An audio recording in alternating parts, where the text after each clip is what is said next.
video contains spoilers from the main game Persona 3 Reload, so should we play that first before being here? And if you don't care about that, well then, I guess I can stay. But here's a buffer, because I'm going to give you the courtesy warning that G4 TV did not give me years ago when I got into this franchise. Alright, let's go. From being announced 1 month after the game release, to also feeling a lot of backlash because, well, a lot of people kind of wanted both the answer and the FemMC to be part of this game, to having the developers say that this only happened because of fan feedback reception. Persona 3 Reload Expansion Pass came to be, and it is still a divisive subject, mostly because of the price tag of what you're getting. But we'll go into those details a little bit into that. The ways presented in the expansion pass just felt underwhelming. Like the only thing they had was the answer, because ooh, a P5R and P4G background music set, velvet costume, and more background music set, and then just the actual main thing people actually cared about. And speaking of the music, some of the choices just baffle me. Like for dungeon tracks, you got a remix from P4 Dancing and P3 Dancing, two Better Than Him Souls remixes, Backside of TV, the June Nest theme, Life Will Change, and I Believe.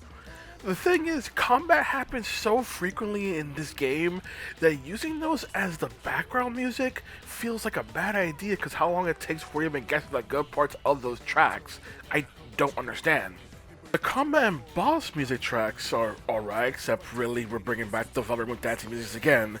But the biggest glaring issue is, where's the Persona 3 battle track options? Like, episode Aigis features not only a new track called Don't, but also a remix of Master Instruction FES.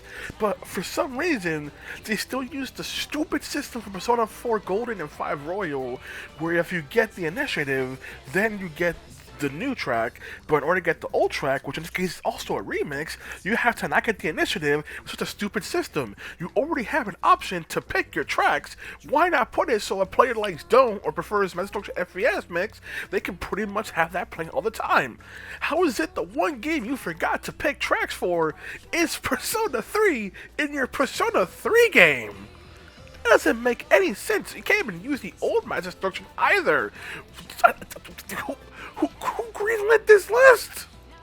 So the main thing people cared about with expansion pass is episode Aigis, where the main premise is that after the main character's passing, everyone's about to leave the dorm, but for some reason, March 31st keeps looping over and over, and now C's can't leave the dorm.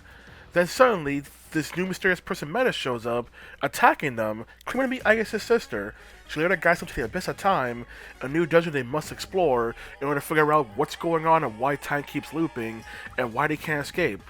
The main gameplay loop is similar to the main game. You go around a dungeon, find shadows, get new personas, choose new personas, because in this story, Aigis has the power of the wild card. Why does she have that? Who knows?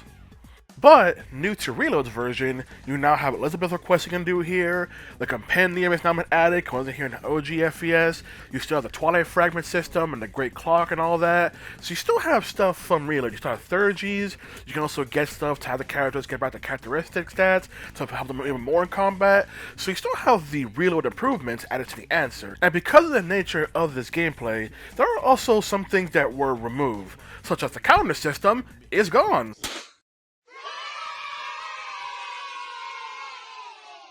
Social links are also gone since you're stuck in a time loop and everything. You can't really interact with people.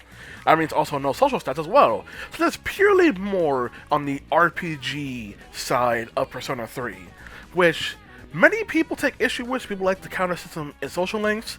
I like social links, don't like the counter system, and I like the combat reload, so having a more combat focused section of the game, let's just say this kind of thing I was doing in the main game anyway, so now doing as maybe to progress, I am actually fine with. So something Reload does in this version is that now the little conversations characters had in the middle of exploring can now actually be used better for having the characters interact with, especially having Metis interact with the party. Oh, I got one. Hey, Metis, stop me if you've heard this one. Even if I hadn't, I wouldn't care to. Oh, come on, you're no fun. and gain more rapport and relationship with them, which I feel is used much better.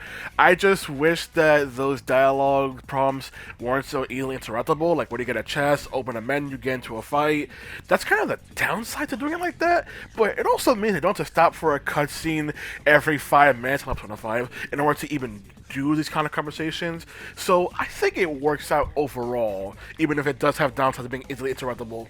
The Monad doors also got essentially kind of a new function where they'll still appear in Abyss of Time, but instead of just being these kind of hidden bosses at the end for minor arcana cards, instead you have these challenges where there's an easy, normal, and hard door that spawns, and doing those will have you fight a wave of mini bosses, but doing so will get you equipment, which I think is probably for the best, because getting money in this game is kind of difficult, especially early on, so getting your party well equipped can be a hassle, but you get special equipment for going to the Monad doors each time, and you can also repeat them, so it's probably best to do these not for the experience, but for the equipment to keep your party properly equipped. So I like how they handle the Monad doors like this, as just not in a challenge room.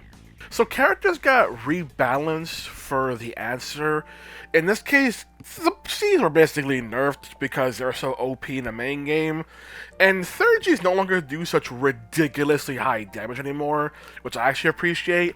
This also combined with the fact that the answer in OG had more challenging boss fights to go after, so having this set makes it feel like Persona 3 Reload now actually has a proper challenge the main game should have had, which I actually appreciate. So combat is actually more fun for me in episode Aigis than it was in the main game. So if you're looking for actual cutscenes and progress, these sections of the Abyss of Time aren't that long and they're easy to go back into, so it'll take a while before you actually start getting more cutscenes and more of the story. So I've seen some argue that the story doesn't start till late in the answer. That's BS. Y'all are just pretty much discounting the information you're getting and how that's relevant to the story.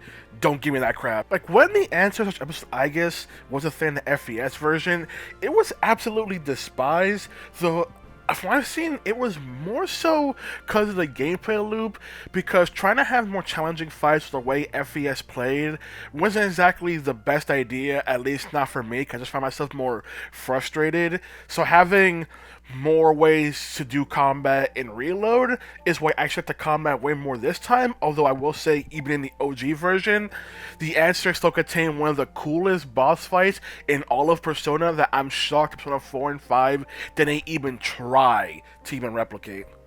Overall, I liked episode Aigis way more this time around, just because combat is just way more fun to do, on top of already having a narrative with the answer that I already liked to begin with.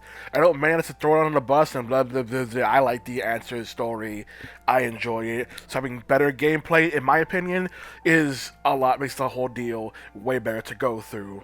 But the biggest issue with this is not the answer or the quality of it, it is still the price tag of the expansion pass starting $35. Once again, this is the main thing you're going for. This is the main thing you're purchasing the expansion pass for, and just $35, just wait for a discount, because $35 is still, I won't say way too much, but still too much for it. I guess I know it's like 35 plus hours for episode Aigis alone. But once again, if you're not into the combat of a Persona game, then I can see why you would bounce off of this, because yes, when you do get story, it is not a lot of story until a certain point.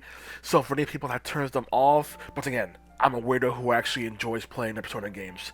I'm sorry, I like gameplay Persona. I'm sorry, people. So yeah, I wait for a discount for this, then rather than just immediately jumping on in.